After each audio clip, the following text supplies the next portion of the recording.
नमस्कार, बोलता Bihar news media में आपका स्वागत है।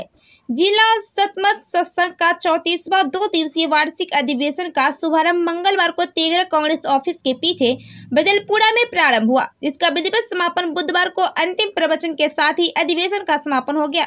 इस मौके पर श्रद्धालुओं द्वारा सतगुरु महाराज की जय उद्घोष से पूरा तेगरा भक्ति में हो उठा। अधिवेशन के दौरान आयोजित समागम में दोनों दिन हजारों की संख्या में श्रद्धालुओं की भीड़ जुटी। मौके पर पहुंचे राज्यसभा सांसद राकेश सिन्हा ने कहा कि संतों से आशीर्वाद लेकर हमें सत्कर्म करते हुए फल की चिंता नहीं करनी चाहिए। उन्होंने आयोजकों की प्रशंसा करते हुए कहा कि इस तरह के आयोजन से मनुष्य में ज्ञान की प्राप्ति के साथ ही बड़े पैमाने पर सांस्कृतिक व आध्यात्मिक विचारधारा का प्रवाह होता है। उन्होंने कहा कि संतों के चरणों में ही शांति मिलती है और एक नई ऊर्जा प्राप्त होती है। इस पावन अवसर पर 20वीं सदी के महान संत सद्गुरु महर्षि मेहि परमहंस जी महाराज के शिष्य स्वामी भागीरथ जी महाराज ने कथा वाचन करते हुए कहा कि मनुष्य को संसार में सबसे बड़ी बाधक संसारिक मोह माया है। मनुष्य को संसारिक मोह माया को त्याग कर ईश्वर की भक्ति में लीन होना चाहिए। स्वामी विवेकानंद जी महाराज ने अपने संबोधन में कहा था कि मनुष्य को सदाचार के आचरण का पालन करने की बातें कही। शांति संदेश पत्रिका के संपादक संत डॉक्टर गुरु प्रसाद ने मनुष्य को 5 विषयों को भोगने की जानकारी पहले दिन के प्रवचन में दी। स्वामी जय कुमार बाबा ने व्यवहारिक व आध्यात्मिक ज्ञान की बातें भक्तों को बताया कि संत शीतल जल के समान होता है, जो गंभीर आग को भी ठंडा कर देती है। स्वामी प्रबोध बाबा ने भक्तों से कहा कि मनुष्य का शरीर धर्म और भोग प्रदान में जो 2 भागों में बटा हुआ है, ब्रह्मांड और पिंड। मनुष्य इसका सदुपयोग सदाचार से कर अपने जीवन को सार्थक बना सकता है।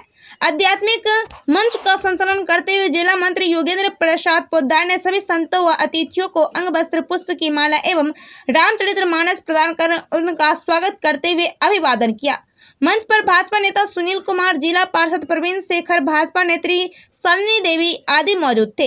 अंत में आरती वंदना के साथ 2 दिवसीय वार्षिक अधिवेशन विधिवत संपन्न हो गया। सम्मेलन को सफल बनाने में आयोजक मुकेश सहाय व संजीव गुप्ता के द्वारा भव्य कार्यक्रम में हजारों की संख्या में श्रद्धालुओं ने भाग लिया। तेगरा से अशोक कुमार ठाकुर की रिपोर्ट। प्रवचन सुनने आए हैं तो मुझे लगता है कि भारत की आत्मा आध्यात्मिक है, भारत का मूल पिंड आध्यात्मिक है। अध्यात्म से अलग होकर, राम शिव कृष्ण से अलग होकर भारत का कोई अस्तित्व नहीं है। जितनी हम कहानियाँ सुनते हैं, हजारों प्रवचनकर्ता हजारों प्रकार की कहानियाँ सुनाते हैं, लेकिन फिर भी उस अनंत यात्रा में, उस अनंत यात्रा के हम यात्री होने वाले, उस अनंत को आती है उनके जीवन का। और अंत में जिस रास्ते पर चल रहे हैं, भारत में 3 ही बात कही गई है।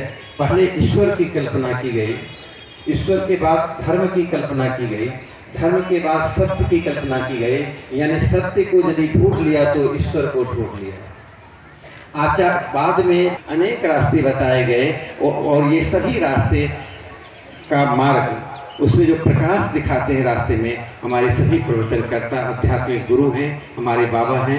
मैं इनके चरणों में अपने आप को समर्पित करते हुए मैं अपना सौभाग्यशाली अनुभव करता हूं कि आप सबके बीच, इतने श्रद्धालुओं के बीच मुझे इनसे साक्षात्कार का अवसर मिला और आशीर्वाद मिला। धन्यवाद।